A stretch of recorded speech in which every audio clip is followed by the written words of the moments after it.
जागा घेता कामा नये. जोपर्यंत शिकार साध्य होत नाही तोपर्यंत वीरभानूच्या मनाला समाधान नाही. आता एका दिवस शिकार साध्य करण्याची इच्छा अर्थात शंकर आजूबाजूला कामा सांगत आहे.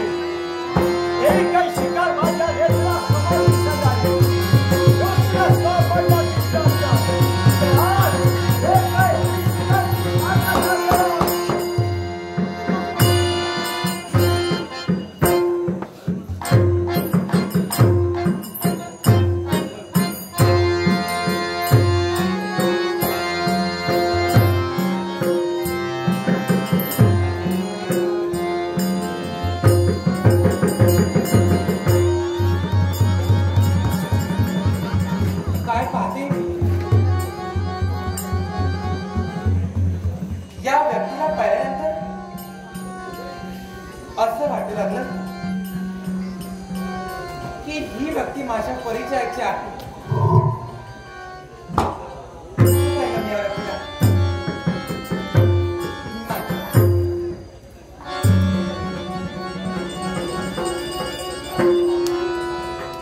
आश्चर्य कोणत्या गोष्टीचं?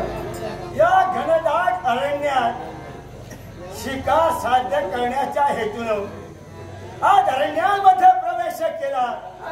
शिकारीचा शोध घेत असताना ज्ञानी मनी नसताना क्षणात अनोळखी व्यक्ती आमच्या नेत्रासमोर दिसली. पाहता क्षणी आश्चर्य वाटलं. आज शिकार माझ्या नेत्रासमोर दिसायच्या अगोदर आज अनोळखी व्यक्ती माझ्या नेत्रासमोर उभी राहिली म्हणून क्षणभर मला आश्चर्य वाटलं. मला सुद्धा तुम्हाला पाहिल्यानंतर आश्चर्यच वाटलं.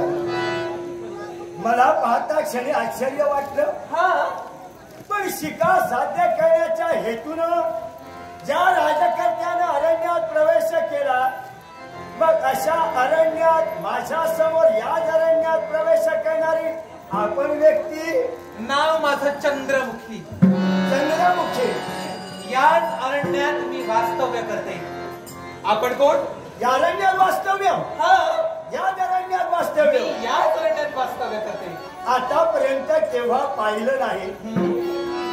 याच्या अगोदर सुद्धा येऊन गेलो पण केव्हा दिसली नाही. आता आपल्या समोर अनोळखी व्यक्ती दिसता क्षणी आपण विचारलं आपण कोण. अनोळखी व्यक्ती दिसल्यानंतर कसून चौकशी करणं हे आपलं कर्तव्य आहे. निश्चितच जर ती आपली ओळखी सांगितली अर्थात माझी ओळखी मी करून देतो आहे. कोण आपण? या अरण्याच्या ठिकाणी शिकार साध्य करण्यासाठी आला तो राजा वीरभानू. वीरभानू त्याच्या कनकाच्या वस्तीस्थान त्या कनक नगरीत वास्तव्य करणारा वीरभानू. कनक नगरीचा राजकर्ता नीच नराधम दुष्ट चांडाळ तो वीरभानू दुसरा तिसरा कुणी नसून तरी वाटलंच मला. ज्याला पाहिल्यानंतर जी व्यक्ती माझ्या परिचयाची आहे असं सतत मला वाटलं तोच माझा मूर्तिमंत शत्रू. तोच माझा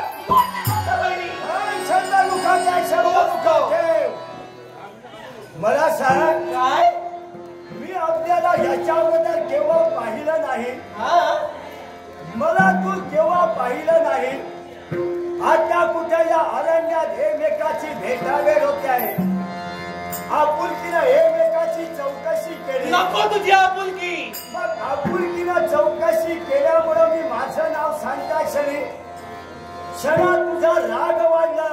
याला सुद्धा कळ नाही. क्षणा दूषणाचे शब्द कामुकाटे बाहेर पडले. फक्त दूषणच नाही मग तर या माझ्या शस्त्रानं जोपर्यंत तुझा खाप करत नाही तोपर्यंत मी चंद्रमुखी स्वस्थ बसणार नाही.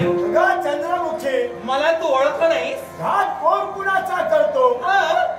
आता समोरची व्यक्ती जर आपला वैरी असेल तर वैर्याचा घातच वैरी करू शकतो. मग मी तुझी वैरी आहे. मग तू माझा वैरी आहे.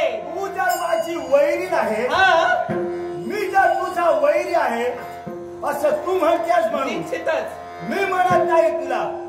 मग मी तुझा वैरी कसा तो मला सांग. सांगते ना. सांग. साऱ्या गोष्टीची कल्पना जोपर्यंत तुला करू देत नाही तोपर्यंत मी तुला आता सुखासुखी सोडणार नाही. हे वीर भानू, ही चंद्रमुखी दुसरी तिसरी कुठे नसून ज्या उज्जैन नगरीवर कोणी एकेकाळी तू आक्रमण केलं होतंस, ज्या राजकर्त्याला पराभूत करून त्याचं राज्य तू बळकाविलं होतंस, ज्या राजकर्त्याला आणि त्याच्या धर्मपत्नीला नाना तऱ्हेच्या असंख्य यातना देऊन त्यांचा सर्वनाश तू केलास, त्याच राजकर्त्याची पोटची पोर ही चंद्रमुखी आहे. आठव, फक्त राष्ट्र बळकावून तू स्वस्थ बसला नाही, माझ्या माता पित्याचा शेवट करून तू शांत बसला नाही, तर मी आणि माझा तो अवघ्या काही महिन्यांचा भाऊ ज्याचा शेवट करण्यासाठी अरण्याच्या दिशेने तू नेलास आणि स्वतःच्या जीविताचं रक्षण करण्यासाठी तुझ्या या हाताला चावा घेऊन स्वतःच्या जीविताचं संरक्षण करून आज तुझा मूर्तिमंत काळ म्हणून उभी आहे तीच ही चंद्रमुखी. हे चंद्रमुखी, मागील घडीला प्रकार त्याची जाणीव करून मला देते आहे. निश्चितच.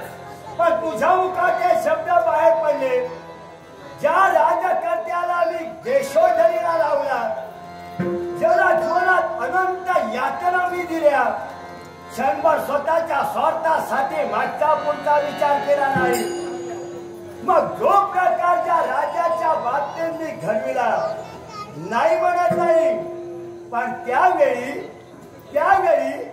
जी घटना मी घडविली त्यावेळी तू लहान होतीस.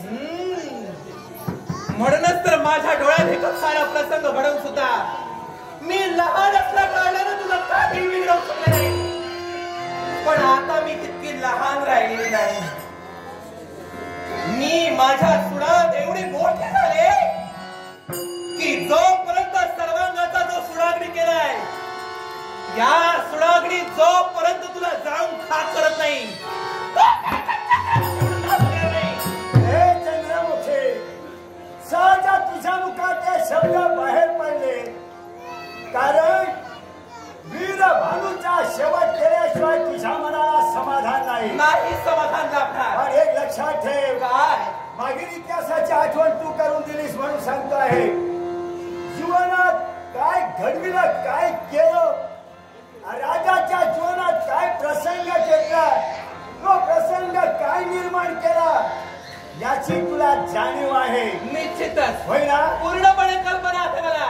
मग त्याप्रमाणे तसा प्रसंग माझ्यापासून तुझ्यावर येऊ नये. अरे जा, तो तुझा प्रसंग काय येऊ नये, तो प्रसंग तुझ्यावर काय येऊ नये ते मी तुला सांगतोय. काय? यदा कदाचित समोरच्या वैऱ्याच्या हातानं मी जरी मेलो तरी मला दुःख नाही. दुःख नाही? त्याचं दुःख मला नाही. निर्लज्ज आहेस तू. पण दुःख कुठे आहे माहितीये का? कुठे आहे तुझं दुःख? दुःख कुठे आहे? कुठे? हेच तर खरं आहे. अगं मी समजा मेलो तर मी वाईट कृती केली म्हणून मरणार, पण वाईट कृती करते वेळी तू लहान होतीस, आता ऐन वयात आलीस, तुझं लग्नाचं वय आहे. समजा यदा कदाचित माझ्या हातानं जर मेलीस, तू कुणाला मिळणार ना, त्याला तू चुकणार, म्हणून तू जिवंत राहिली पाहिजे. याचा विचार तू करायची गरज नाही. माझ्या जीवनाचं ध्येय एकच, माझ्या जीवनाचं स्वप्न एकच, आणि तो म्हणजे तुझा मृत्यू, तुझा ठार. आणि म्हणून नाना तऱ्हेच्या बोलण्या जरी माझ्या मनाचं समाधान करण्याचा प्रयत्न केला असेल तरी सुद्धा माझ्या अंगी असणारा सुनांनी त्याच वेळी शांत होईल. त्यावेळी तुझ्या मृत्यूच्या छाताड्यावर माझ्या छाताड्यावर नाचण्यासाठी हा तुझ्या मुखात शब्द बाहेर पडताय. आता ज्याला उभ्या जीवनात आतापर्यंत जेवढी पापा घडली, ही पापा घडली असताना अजूनपर्यंत छाताड्यावर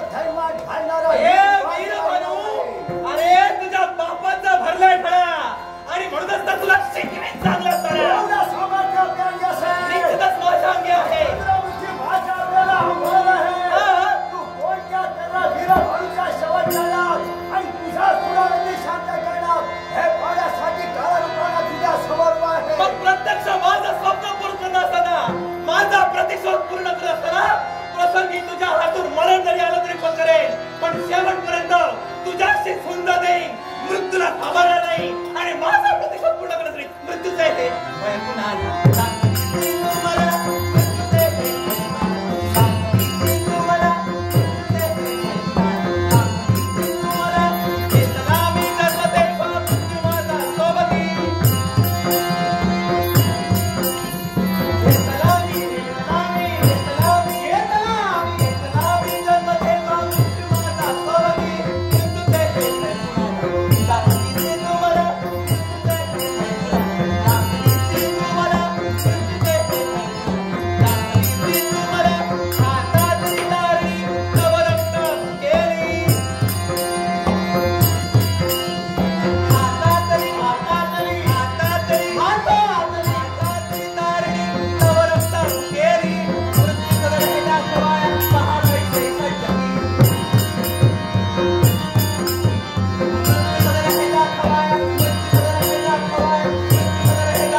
तुझ्या रागाचा पारा वाढला, बोलता बोलता माझाही राग वाढत गेला. प्रत्येक माणसाला राग यावा, पण रागाला सुद्धा मर्यादा असावी. तुझा राग मर्यादेच्या बाहेर गेला, माझा राग तसा मर्यादेच्या बाहेर गेला नाही. याला कारण काय? याच्या बोलण्याचा अर्थ आहे, अगं तू वेडी आहेस. अगं ऐन तरुण स्त्रीनं जास्त राग वाढवू नये. मला सुद्धा राग आहे, पण तुझ्या बाबतीत पहा कसा रागाला मी आवर घातला. त्याला कारण काय रे?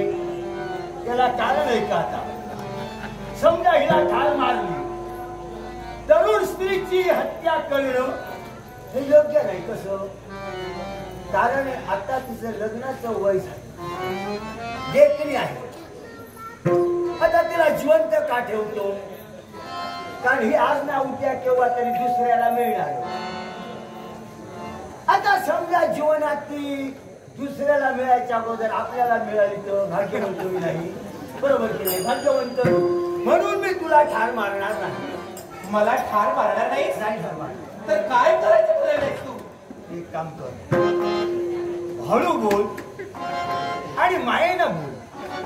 अशा बाबतीत एखाद्या वेळी मी मोठा गुन्हा केला, मी गुन्हा केला, राजकर्त्याला मी जीवनातून उठविला, हे सत्य आहे. पण जो प्रकार रागाच्या भरात मी केला ते मागचं झालं गेलं विसरून जा. ते विसरून जा. ते तू विसरशील, पण मी विसरणार नाही. मला तू मायेनं बोलण्यासाठी सांगतोयस? अरे तुझ्यासारख्या नादान सैतानासमोर मायेने नाही तर क्रोधानेच बोलणार. क्रोधाचा क्रोधाग्नी माझा त्याच वेळी शांत होईल ज्यावेळी तुझ्या जीविताचे लक्ष तोडील. हे चंद्रमुखे, तुझा किती जरी क्रोध वाढला तरी मी तेवढा चाणाक्ष बुद्धीचा आहे. कारण मी समोरच्या व्यक्तीला गोड बोलूनच प्रेमा धरतो आणि समोरच्या व्यक्तीला गोड शब्दानं कशी जवळ करावी याचा अनुभव मला चांगला आहे. आतापर्यंत कित्येक अनुभव घेतले असतील, पण हा तुझा डाव या चंद्रमुखीच्या समोर साधणारा नाही. मग तुझ्या समोर, अगं तुझ्या नेत्रासमोर दिसतोय तो अथांग असा भला मोठा हा महासागर. हा भला मोठा महासागर, आणि अशा या महासागराला शोधण्यासारखी सरिता तूच आहे. काही गरज नाही त्याची. खबरदार, माझ्या जवळ त्या दृष्टीने पाहू सुद्धा नकोस. जर माझ्या जवळ त्या नजरेने जर पाहिलंस ना तर हे तुझे दोन डोळे काढून देईल. त्याशिवाय स्वस्थ बसणार नाही. अशी काय करते? तुला झालं तरी का? मोठ्यानं ओरडू नकोस. माझ्या जीवाचं वैरण वाळवंट केल्यासाठी मला विचारतोस काय? जरा समजावून घे ना. नाही समजून घेणार. अगं जरा समजून घे. समजून घेणार. अगं तुझ्यासाठी मी आहे ना, तुझ्यासाठी मी आहे. याचा अर्थ? अगं याच्यासाठी, अगं राजकर्त्याला जरी जीवनातून मी उठविला तरी तुझ्यासारख्या स्त्रीला आता माझ्याशिवाय आहे तरी कोण? माझ्याशिवाय आहे कोण? काही गरज नाही मला तुझ्या आदराची. याच्यासाठी एक वेळ फक्त मायेनं आणि प्रेमाने हातात हात दे. मुळीच नाही. हे बघ, तू जिवंत सर्पिणीला डिवचण्याचा प्रयत्न करतोयस. माझ्या जवळच्या अभिलाषेला पाहतोयस ना, ती तुझी अभिलाषा काही कामाची नाही. कारण ही तुझी अभिलाषा मी पूर्णत्वास जाऊ देणार नाही. आता तुझी जर इच्छा नसेल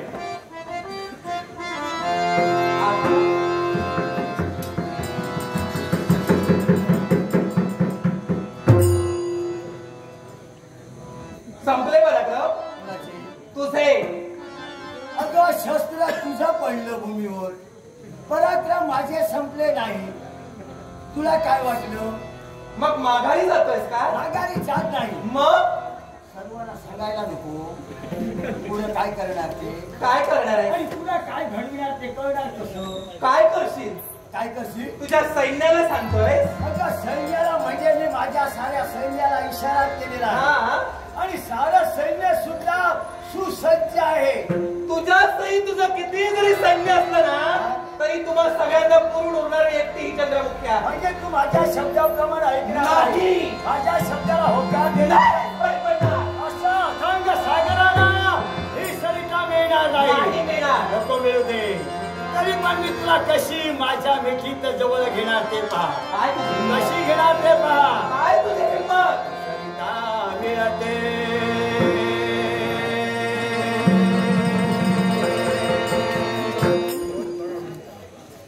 या सागराला.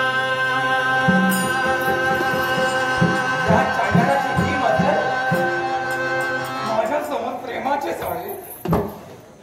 पाहता क्षणी माझं प्रेम वाढतच चाललं आहे. सरिता मिळते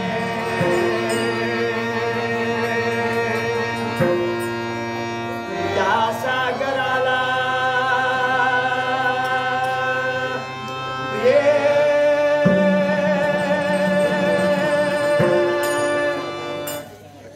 प्रीती जुळवून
केला असता. यासाठी गोड शब्दांना तुझं वर्णन याच्या पुढे आता स्वस्त बसण्याला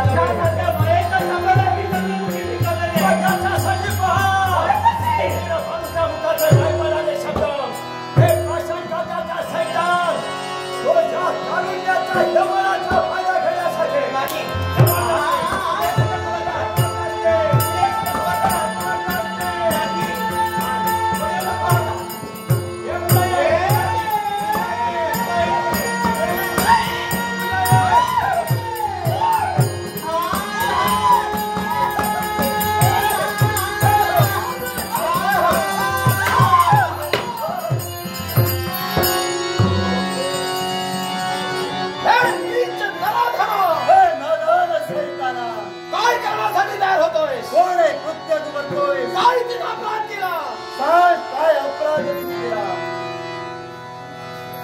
काय झालं? वाचा गेली की का? एकापेक्षा दोन तुला विचारतोय कोण? एकापेक्षा दोन वीर इथपर्यंत घाई गडबडलं. राजा वीर भानू आपल्या स्वप्न साकार करण्यासाठी या स्त्रीच्या हाताला धरून फरफरा ओढत देतो आहे.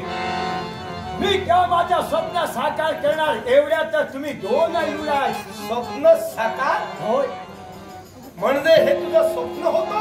हे माझं स्वप्न होतं. या अबलेवराशी तुरुम जबरदस्तीनं हे कृत्य करणं हे तुझं स्वप्न होतं? हे माझं स्वप्न होतं. मग हे जर का तुझं स्वप्न असेल तर हे केव्हाही आम्ही पूर्ण होऊ देणार नाही हे लक्षात ठेव. पण मला सांगा काय? हे स्वप्न माझं साकार होऊ देणार नाही अशा तऱ्हेचे दोन वीराच्या मुखात हे शब्द बाहेर पडत आहे. मग आपल्याला वीर भानू विचारतोय काय अशा या वीरांची ओळखी करेल का? शांती नगरीचे दोन अभियुवराज. नाव माझा सुजय, मी विजय. सुजय आणि विजय. मग मला सांगा तुम्ही दोन वीर इथपर्यंत धावून आलात आणि कशासाठी? शिकारीच्या उदात्त हेतून या घनदाट अरण्याच्या ठिकाणी आमची पावलं वळली. पण धावा वाचवा यात काय ऐकवले आणि त्या आवाजाच्या अनुरोधानं आमचं आगमन इथपर्यंत झालं नाही. वीर हो तुम्ही दोन युवराज आहात तुम्ही शिकारीच्या इच्छेनं अरण्यात आलात होय ना? बरोबर. मग तुम्ही शिकारीच्या इच्छेनं जर तुम्ही अरण्यात प्रवेश केला, तुमच्या सारखा शिकारीचा नाद मला सुद्धा आहे. मी सुद्धा शिकारीच्या इच्छेनं आलो होतो. हा मग पण जी शिकार मी शोधत होतो त्याच्या पलीकडची शिकार माझ्या नेत्रासमोर दिसली. बरोबर. तेव्हा तुम्ही दोघे युवराज आहात, तेव्हा माझं तुम्हाला एकच समजावणं आहे. काय? आणि समजावून सांगतो आहे. समोरच्या व्यक्तीचं एखाद्याचं जर चांगलं होत आहे तर तुमच्या सारख्या तरुण वीरानं त्याचं वाईट चितू नये. तुम्ही माझं वाईट चितू नका. माझं जर चांगलं झालो, मी जर कुठं सुखी झालो तर आज ना उद्या तुम्हाला सुद्धा मी उपयोगाला पडेल. राजघराण्यासारख्या पवित्र घराण्यात आमचा जन्म झाला. शुभ चित्तावे, शुभ इच्छावे, शुभ जीवनाचे करावे सोने, हे तत्व आम्ही उराशी बाळगलेलं आहे. आता तू म्हणतोयस की चांगलं तू करत होतास, कुणाच्या जीवनात, तुझ्या जीवनात की हिच्या जीवनात? मी माझ्या जीवनात चांगलं म्हणून तो शब्दाला हिची मागणी केली. माझ्या शब्दाला नकार दिला. आजूबाजूचा कानोसा घेतला. आजूबाजूचा कानोसा घेता क्षणी ना म्हणता क्षणी मी जबरदस्ती केली. तुम्ही जर आला नसतात तर मी संधी साधूनच जाणार होतो. आणि म्हणून तिथे या गोष्टीला तुझ्या पायबंद घालण्यासाठी आमची पावलं वळले.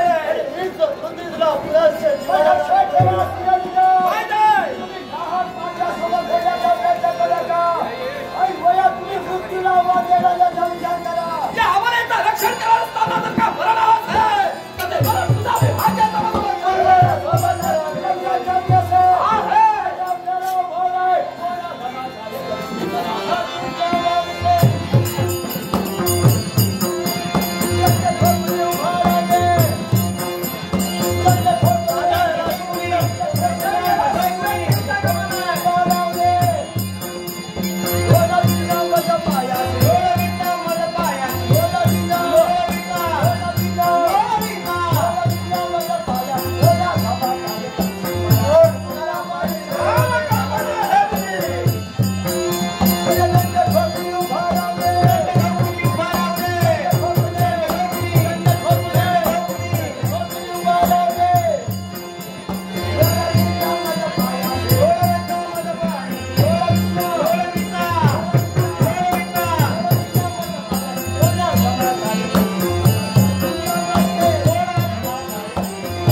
दादा हिच्यामुळे तो पळून गेला.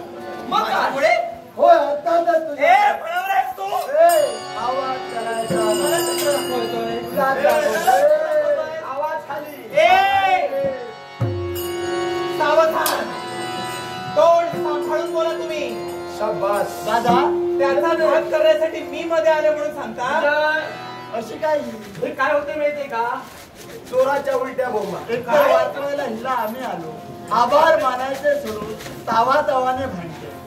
सावधगिरी जायशाला आम्हाला देते. आम्ही जर इथे आलो नसतो ना तिचं काही खरं नव्हतं. काय आलं? तो मूर्तिमंत माझा शत्रू होता. मग काय केलं? आणि त्या शत्रूचा घात तुमच्या हस्ते होणे उपयोगाचा नाही.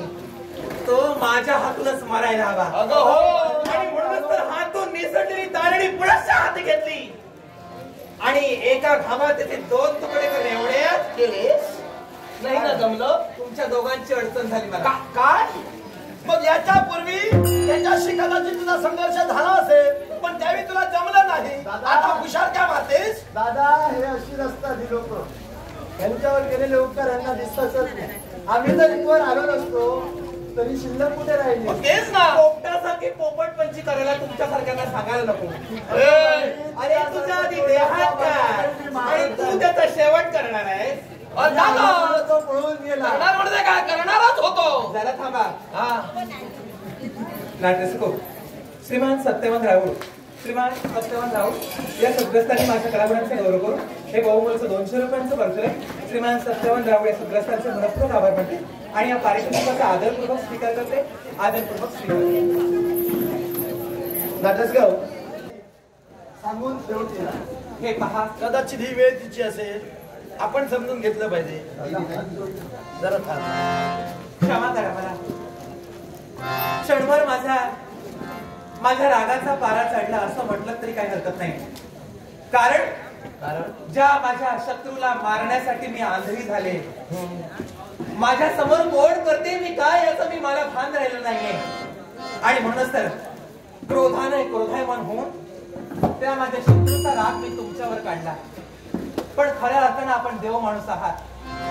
आपण जर उभयत माझ्या हाकेसरशी माझ्या जीविताचं रक्षण करण्यासाठी जर आलं नसता तर नीचानं डाव साधला असता. माझं जीवन मातीमोल केलं असतं. पण ही आता सवयी जरा सोडून द्या. एकाचा राग दुसऱ्यावर काढायची सवयी चांगली नसते.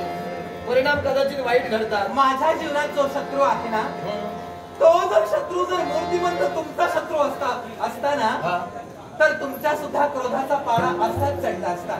पण आम्ही राग दुसऱ्यावर काढला नसता हे आम्ही भान सुद्धा ठेवलं असतं. आलं माझ्या लक्षात. म्हणूनच तर मी क्षमा मागितली. कारण दैव आपलं बलवत्तर म्हणून आपण धावा वाचवा म्हणालात. आवाजाच्या अनुरोधानं आमचं आगमन झालं. तुमचे प्राण वाचले. हे मोठं आहे. हे महत्वाचं आहे. माझ्या प्राणांची काळजी आता तुम्हालाच.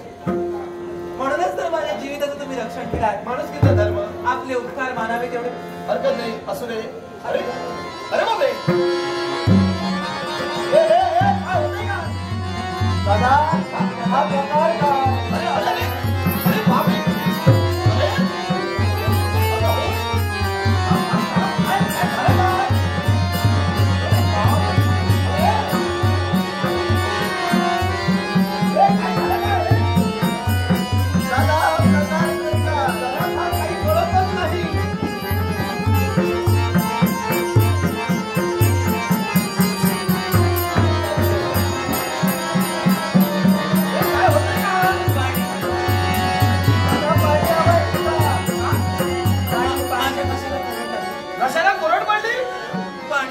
कशी पडली? दादांच्या जवळपास पाणी नाही. काय करू? बरं वाटेल बरं वाटेल. बघ बरं वाटेल की नाही?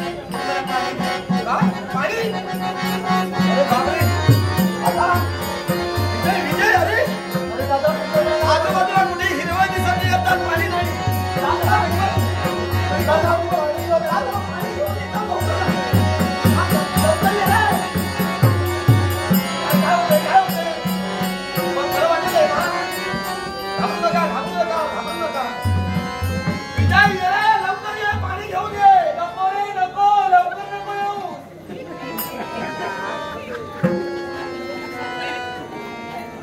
वारा नको.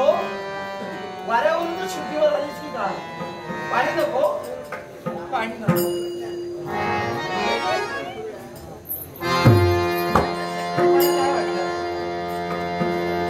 आता काही क्षणापूर्वी जी मला भोवळ आली ती खरोखरच भोवळ आली. अगं आता तर डोळ्यात एका मूर्छित पडत होतीस. मला वारा घालून आम्ही शुद्धीवर आणण्याचा प्रयत्न करत होतो. पाणी पाणी म्हणून चळमळत होती. बिचारा माझा भाऊ तो पाण्यासाठी तिकडे गेला. बरं झालं गेला. बरं झालं. पोस्टासारखा बोलत होता. हे माझा कार्य मग सिद्ध करायला दिलंच नसतं ते. काय म्हणालीस तुझा कार्यभाग? तुम्हाला काय वाटलं? मला भोवळ आली. मग सहजासहजी भोवळ येऊन पडणारी एवढी दुबळी स्त्री नाहीये. चंद्रमुखी म्हणतात मला. अगं पण हे काय चाललंय काय? मग याला सुद्धा कारण आहे. मी जे केलं ते मुद्दामून केलं. मुद्दा हा तुमचा जो पोपटासारखा बोलणारा जो बंधू आहे ना, हा इथून बाजूला जायला हवा. इथून बाजूला पाणी आणण्यासाठी गेलाय ना. दूर दूर शोधून फटकत्री पाण्याचा नवरा सुद्धा मिळणार नाही. म्हणजे तू मुद्दाम केलं. म्हणजे तुला भोवळ वगैरे असं काही घडलं नाही. करावं लागलं. करावं लागलं. आता तुमच्यासाठी देव माणूस जर माझ्यासाठी एवढं काही करत असतील तर तुमच्यासाठी देव माणसासाठी मला सुद्धा काहीतरी करायला हवं. नाही मी समजलो नाही. समजलं नाही? काय सांगू तुम्हाला? आता तू माझ्यासाठी काय करणार? माझ्यासारखा प्राणांतिक प्रसंग दूर करण्यासाठी आपण क्षणार्धात त्या धगधगत्या अग्निकुंडात धाव ठोकलात. आपल्या स्वतःच्या जीविताचा विचार केला नाही. आपले पंच प्राण पणाला लाविलात. का? तर माझं रक्षण व्हावं. कर्तव्य मी समजलो. माझ्यावर जे तुम्ही उपकार केला त्या उपकारांची परतफेड आता मला करायला नको? नाही उपकार म्हणू नका. आमचं कर्तव्य, आम्ही राजघराण्यातले युवराज आहोत. मग त्या उपकाराची परतफेड करणं हे सुद्धा माझं कर्तव्य आहे. आणि म्हणूनच तर नाव काय म्हणाल आपलं? माझं नाव सुजय. सुजय? काय झालं? तुम्ही सुजय? हा. मी चंद्रमुखी. हो ओळख झाली मग. चंद्रमुखी सुजय. हो सुजय चंद्रमुखी जोड किती छान दिसेल आहे का? हो. पत्रिका जोडवतेस की का? तुम्हाला पाहिल्यानंतर क्षणभर मला असंच वाटू लागलं. कसं? एक सांगतो तुम्हाला. तुमच्यासारख्या पराक्रमी पुरुषावर माझं सारं देहमान विसरून माझा जीव तुमच्यावर ओवाळून टाकला की काय असंच मला क्षणभर वाटलं. अरे बापरे. हा. आणि म्हणून तर जाण्यासाठी गडबडीत निघाला. पण मला तर धीरे गंभीर एकच सांगावं असं वाटलं. का आपल्याला राग येणार नसेल तर सांगू? बोल बोल जरा लवकर बोल. आम्हाला जायचं.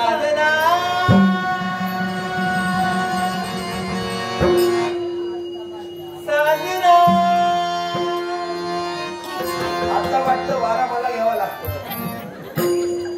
साधना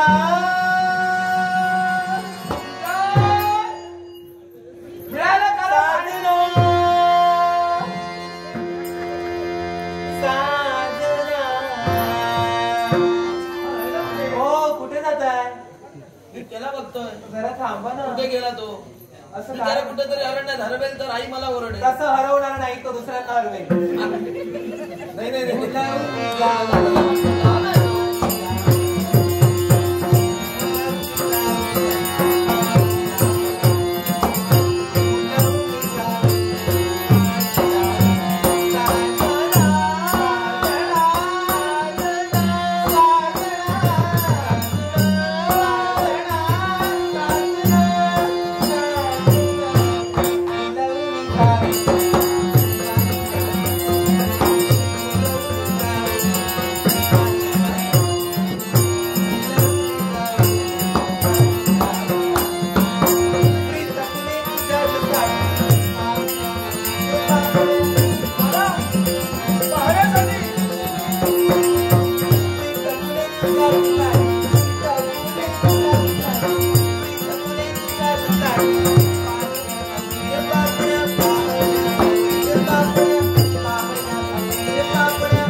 अहो का भुलवून जाऊ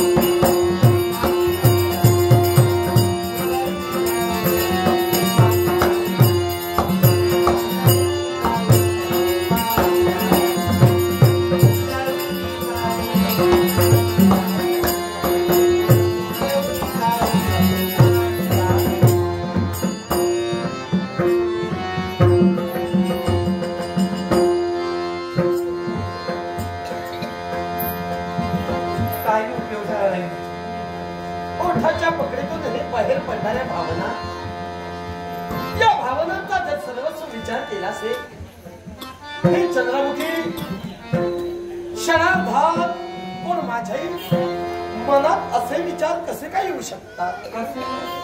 नाही असं कसं होते मला? अगं अचानक तू हे शब्द बोलावे का? या क्षणाला तुझा स्पर्श मला व्हावा काय? अरे माझंही मन एकसारखं.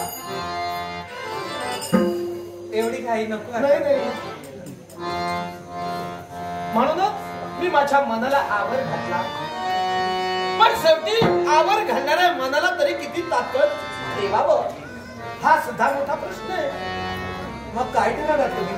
आणि म्हणूनच सहज या तुझ्या भावना माझ्यापर्यंत पोहोचल्या, त्याचा अर्थ मला पुरेपूर कळला नाही.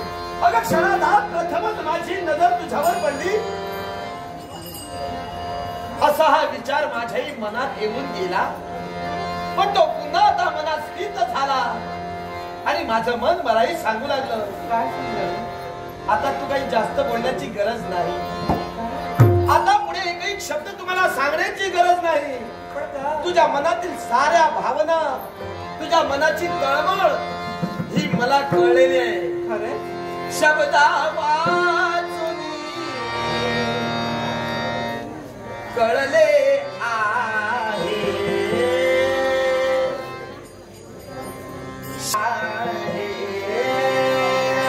तुम्हाला शब्दाच्या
पाणी कुठे आहे? पाणी कुठे आहे? 11 वर्ष झाली होती ना ती पावसाची हवे या ती पोपटाची. वर्षा तिला विजयाने केली.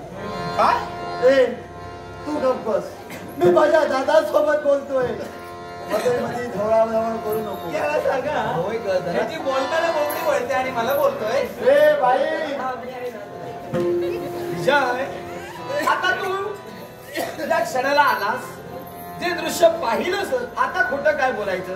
आणि माझ्या लाडक्या भाऊरायापासून काय लपवायचंय मला? पण दादा हे काय प्रकार चालू होता? अरे योग्य तेच चाललेलं. हे योग्य चालू होतं. याला मला प्रेम ते म्हणतात, भावना- प्रेम. विगुणित- त्याला प्रेम हा म्हणतात. प्रेम प्रेम. तू अजून लहान आहेस ना. अरे तुला नाही प्रेम. समजायचं. तिचं मन माझ्यावर आणि माझं मन तिच्यावर जगलं. दादा हे प्रेम चालू होतं. दोघांच्या प्रेमाच्या या आणाभाका झाल्या. आणि विजय, आता या प्रेमाचं लवकरात लवकर लग्नात रूपांतर व्हावं, या थोर महत्वाकांक्षेनं लवकरात लवकर आईजवळ जायला हवं की नाही? पण दादा हे कसं शक्य आहे? काय झालं? त्या राणी शक्तीच्या मोहात तू बसला.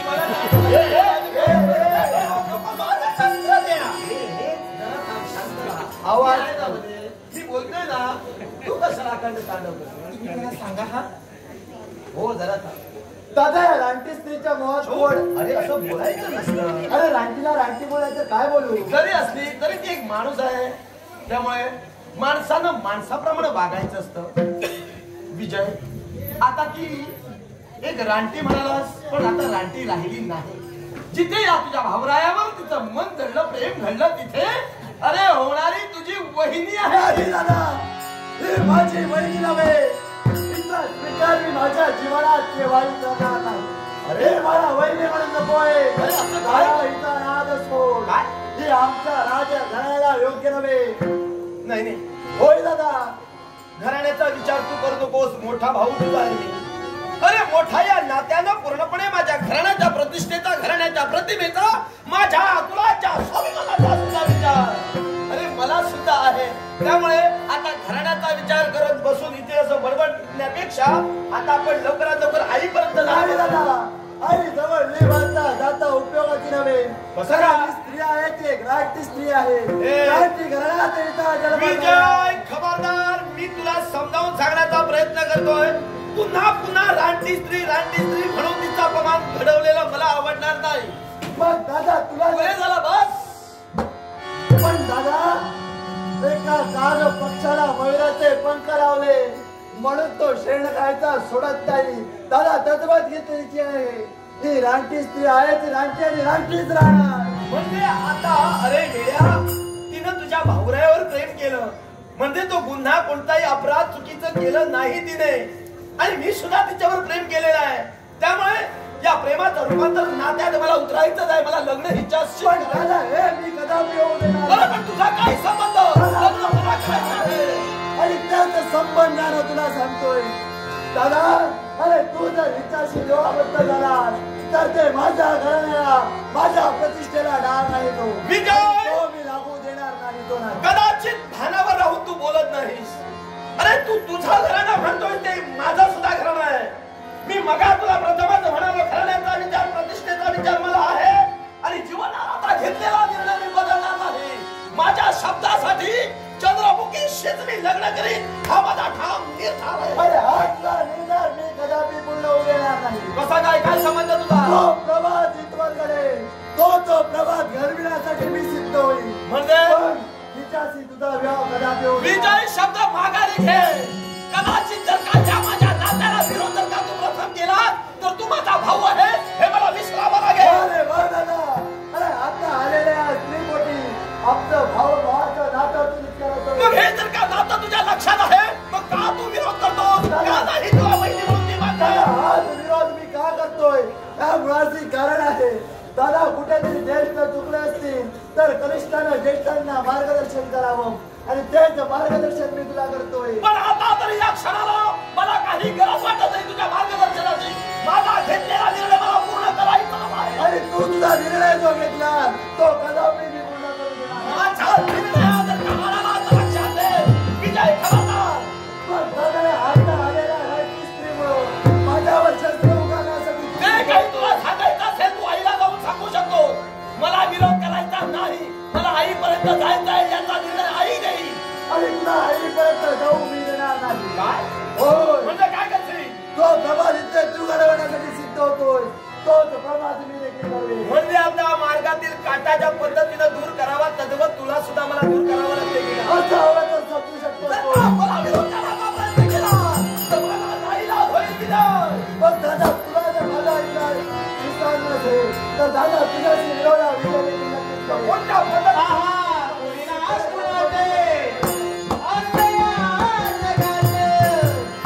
विनाश कुणाचे? विनाश कुणाचे? विनाश कुणाचे? अन्याय जगाचे. माननाचा माणूस करतो या घात. माननाचा माणूस करतो या घात. आहा, सुखाला तुझारे, असं सर्व काही सुखाला तुझारे. नसेवाली हो, अशी या जगाची न्यारी रीत. माननाचा माणूस करतो या